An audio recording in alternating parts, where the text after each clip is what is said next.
17 years ago, I did my nephew's birthday cake. And from that point, it was just great. I enjoyed it. Everybody enjoyed it. I got tons of compliments, and I was like, wow, this really felt good. And considering I enjoyed being in the kitchen already, I just started to kind of play with different things, different chemistries, different recipes with sweets. And then it just became bigger and bigger, and more people started asking for things. And so word of mouth.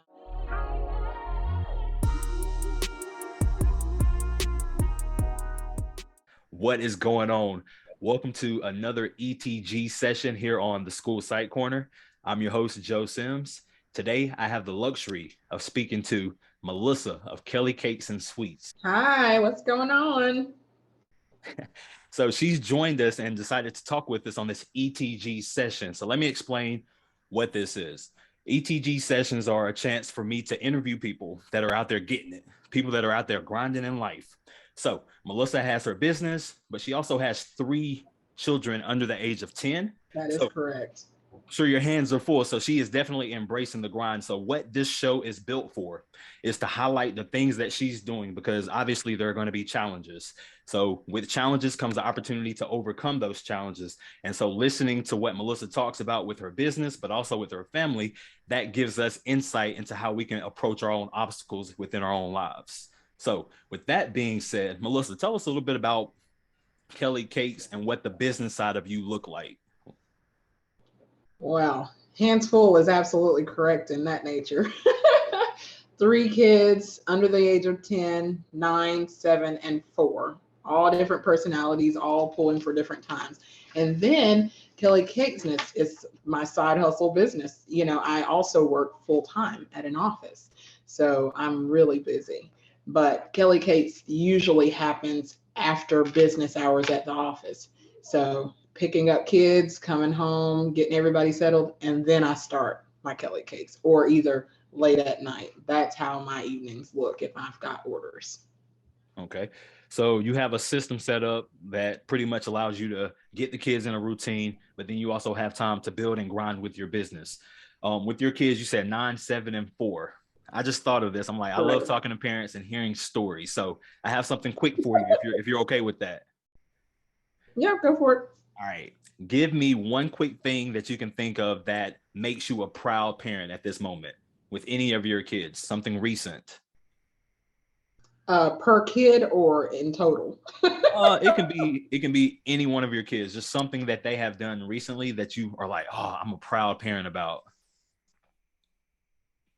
Well, I will say that they are lovely readers. They love to read. And the most recent thing that they've done was, for a Father's Day card, they created their own version of a story, which, for us adults is just a piece of cake, write something on it, sentimental. But for them, it's like a whole world opening up, and they want to tell a story with whatever they put on there. So I am impressed with how they come up with this, their creativity. And I feel like a little bit of that comes from me, the creative side. But just seeing them be able to write what they want to write on a card, I'm just impressed. Like, you've learned something. You've learned something. Everybody is capable of writing and putting down words that mean something, even the 4-year-old.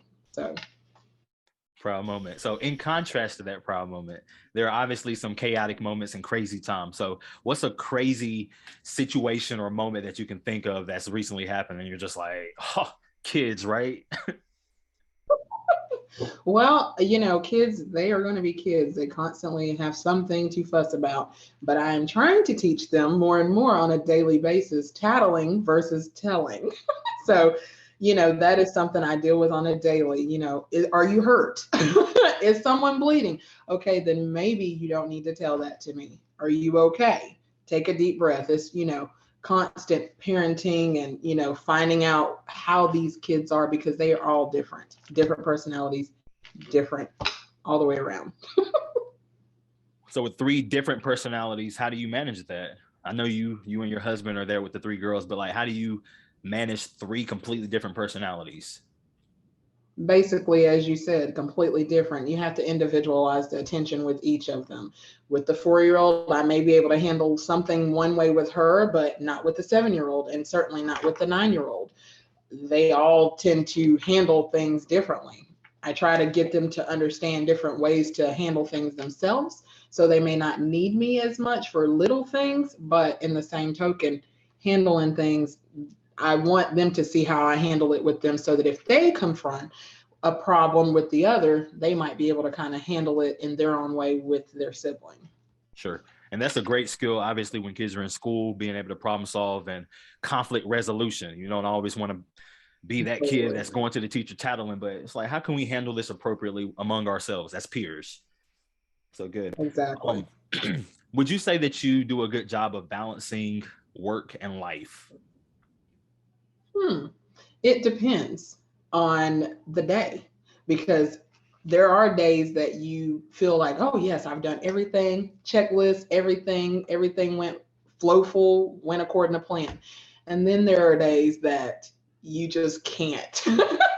Everything goes wrong, doesn't line up, and you're like, oh, this is just overwhelming. But it, in the whole sense, it does eventually balance out, because maybe you worked late on something a couple of nights and then the next few nights you might not have to. So I feel like I have a good balance with that, or, with the kids, using time with them, breaking away for the business and making them feel like I'm not just so absorbed with what I'm doing, because I do it after the full-time job, just trying to make everybody feel like they're important or they are a part of the working machine too. So there may be things I have them do while I'm doing something else to kind of occupy, and I realize how much time it may take.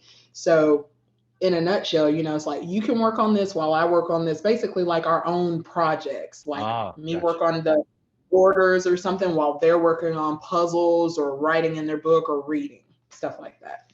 Okay.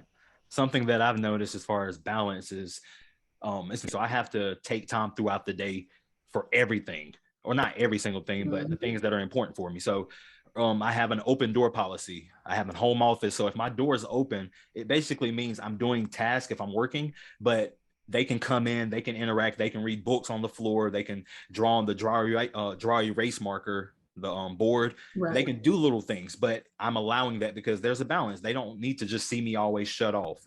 So I kind of see those little times built in throughout the day. And it sounds like you naturally have them built in with what you do, as far as Kellie Cakes. All right. Yep. Okay. So let's talk about Kellie Cakes. And now that we understand you have a good balance, what kind of things do you create or produce with Kellie Cakes? It's cakes for the most part, cakes, desserts, different types of desserts, mainly, birthday cakes and, cookies, truffles, just little treats that make you feel good, in a nutshell. So I dibble and dabble in a couple different things, but mainly, with the sweets, I do have a couple of savory items, but it's typically just the sweets that are the big sellers. Cupcakes, truffles, larger cakes. I've done some weddings and so forth, so I really enjoy it. So it actually helps that I have that as an outlet also, because it takes me away from maybe the full-time, job that I do during the day, maybe some stresses from that, and I do bake for pleasure. Okay. Now, where did this whole interest in baking come about? Like, has this something you've always embodied, or is this something you just picked up as a hobby, you watched and learned? Yeah, well, it's honestly kind of funny. 17 years ago, I did my nephew's birthday cake. And from that point, it was just great. I enjoyed it. Everybody enjoyed it. I got tons of compliments, and I was like, wow, this really felt good. And considering I enjoyed being in the kitchen already, I just started to kind of play with different things, different chemistries, different recipes with sweets. And then it just became bigger and bigger, and more people started asking for things. And so word of mouth is really how I started, but I do enjoy what I do. And it started 17 years ago. It seems like a long time ago. Yeah. It's very hard to think 17 years, everything's been smooth sailing. You've had great products. What are some of the challenges maybe that you faced early on, or even more recent, with your product, or maybe sales, how to get along with customers, and what are some challenges? Well, I would say some challenges is everyone's taste buds aren't accustomed to what you make. So, in the process of getting to where I am today, there were tons of trials and errors, recipes, trying to see what works best, what tastes best. Baking is a science. So if you put too much baking powder in something, it could go flat or it could make or break the deal. So over time, coming up with different recipes, figuring out what worked with what. Milk can't go in everything, water can't work with everything type deal. Trial and error. And over time, I feel like I have, accomplished and come up with things that work for me and the taste buds of my customers. Basically, I explain the tasting of things. Like, for instance, if you like chocolate cake and you like it really chocolatey, I explain to them the benefits of me doing all of my stuff from scratch is if you want something more chocolatey, I can add more chocolate versus dumping the box cake out, and it is what it is. I can reinvent things a little bit, if you will, for the customer. Customize it. Exactly. Do you have a background in art? Because a lot of bakes or bakery items such as cakes, they have elegant designs and things. Or I've seen some of your a recent thing that you created was like an igloo. Not sure if that was No. recent. It was an igloo and it just looked very detailed. So do you have a background in arts, or where does that creative side come from? No more than taking art classes in school. But over, just drawing, and over time, you develop more and more artistic ability with things. Yes, I was in, fine arts for music, but I think being in some form of art, not necessarily drawing or, painting or anything, it just pushes you to be more creative. And so in that, I've been more creative with cakes, trying to draw things a little bit better, researching. I do a lot of my learning came from being self-taught. So I learned a lot from my own findings and research and, in that nature. Now, when you look at everything that you've built with Kellie Cakes and Sweets, and you think about your children, your three young girls, are there things that you've kind of seen them pick up from you, just naturally seeing you do what you do? Yes, actually, I have. Like I was mentioning earlier, every kid is different. They all have different personalities and so forth. I see one of them enjoys being in the kitchen a little bit more than the other. One of them realizes that when I make something new, that, my process of like shaving the top of cakes off and everything, and what I do with the remnants of the cake or the leftovers, they know that I usually use that for either sampling to make sure things were just right, or I'll recreate something else with them. And you'll see them kind of like little sharks waiting around when they see me shaving off. They're like, is that for a sample? Can we try? So they're my own personal taste testers, and kids are like, they don't lie. So if it's not good, they will tell you. But yeah, that's one thing that they enjoy doing. They like trying to taste and tell me if it tastes good or not, based on a kid's taste buds, basically, because most of these things that I do are for kids' parties, kids' birthday parties and so forth. So in doing that, it kind of helps having them as some little taste testers here. Your little research lab right there. Right in the like market. I feel like that's a big fear if I were to ever get into the food industry or something, is how to deal with disgruntled customers or customers that just don't have the right taste bud for me. I understand at some level you have your people that you resonate with, but has that always been the case to where you brush it off, or have you taken some criticism that's really shaped how you listen to your customers now?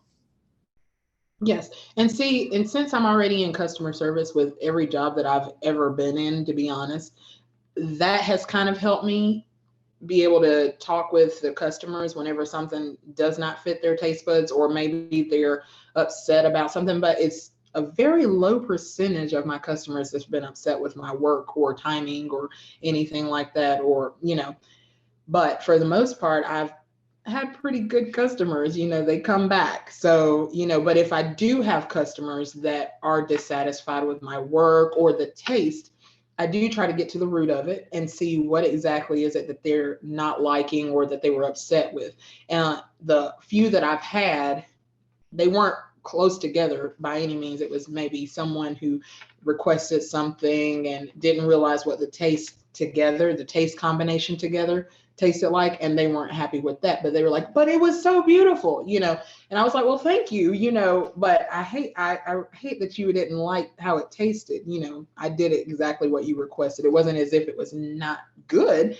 It was just that she didn't like the flavor combination. And I narrowed it down after speaking with her, asking, okay, so was it the texture or was it the flavor combination? And then she finally said it was the flavor combination. I was like, okay, so it wasn't really me. It was just you didn't like the combination of the flavors together. Mm-hmm. So from that, did you take anything in regards to,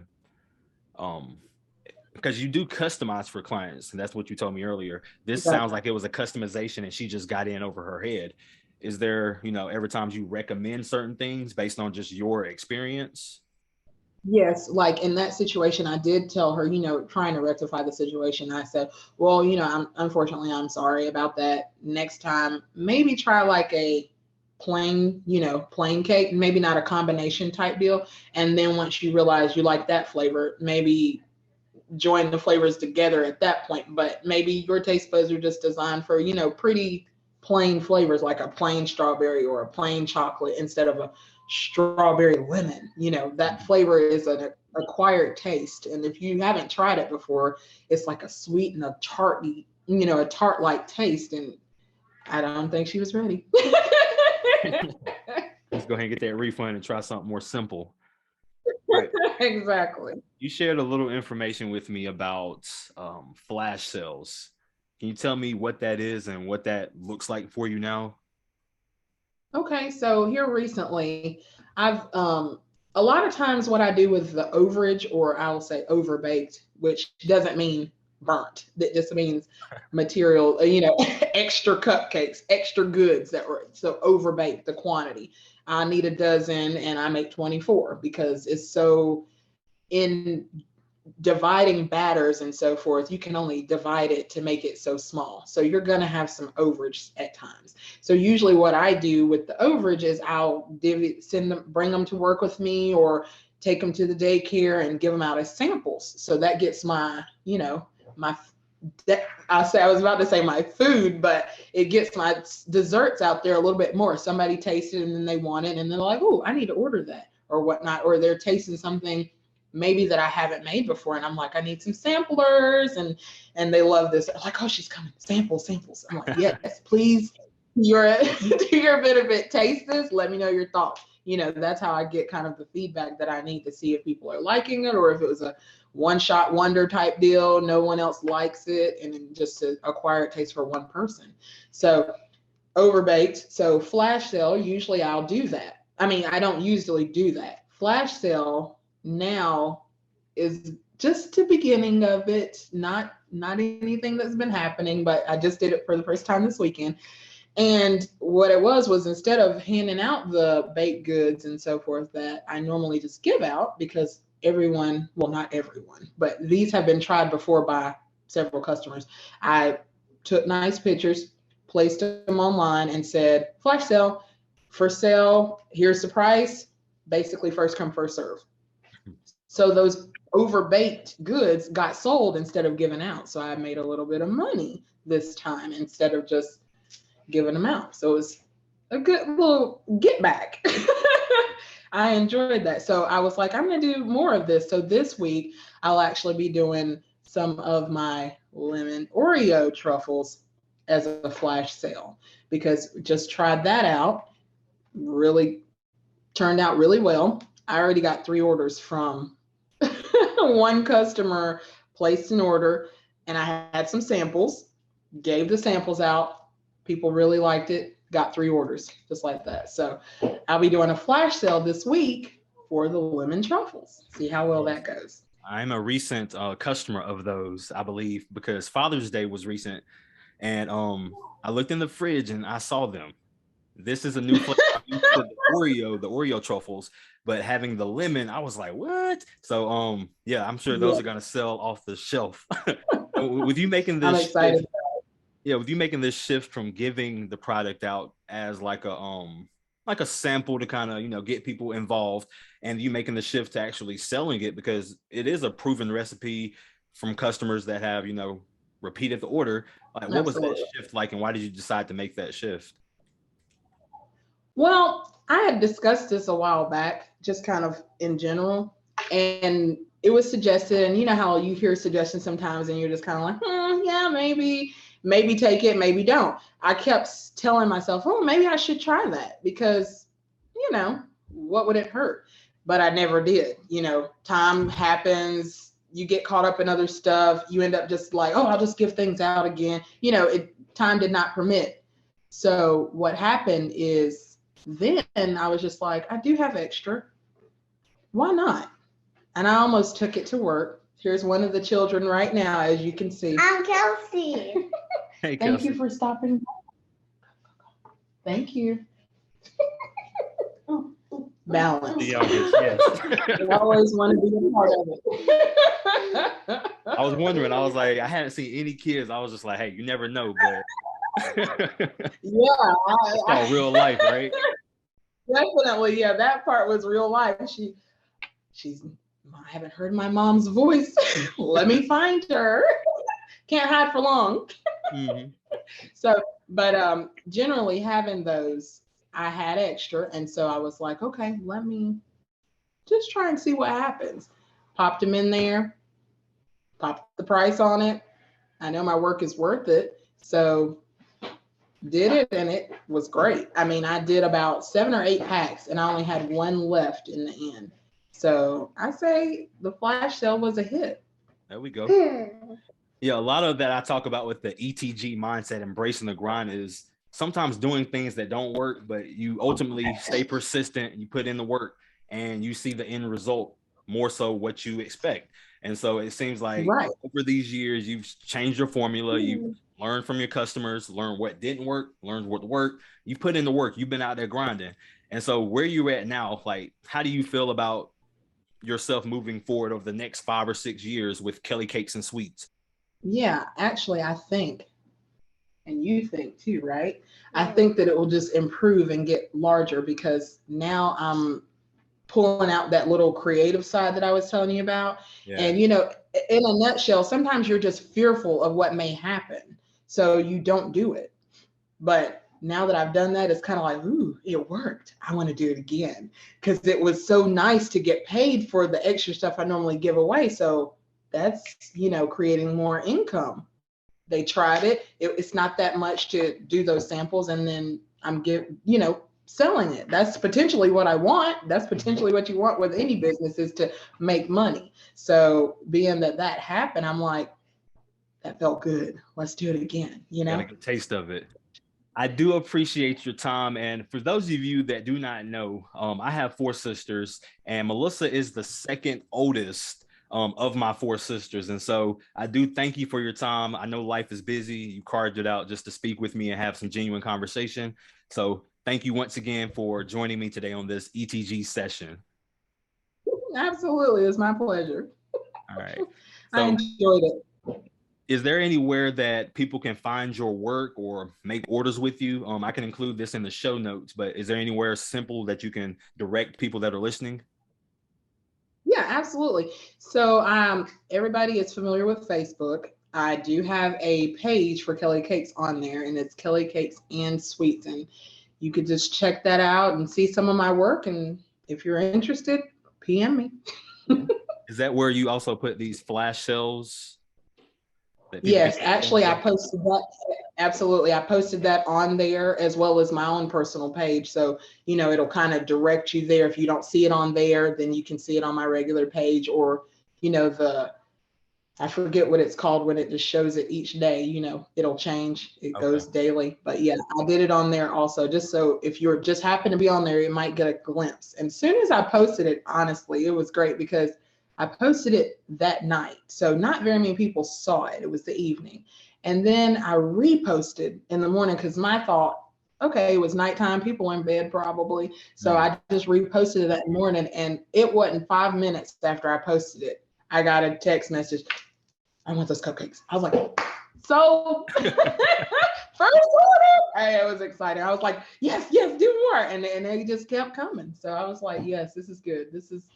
I'm going to do this again for sure. So it's great to take advice from other people, especially people who are your customers. And if they think there may be, a reason to do something, it wouldn't hurt to try it or, review those options because they are your consumer.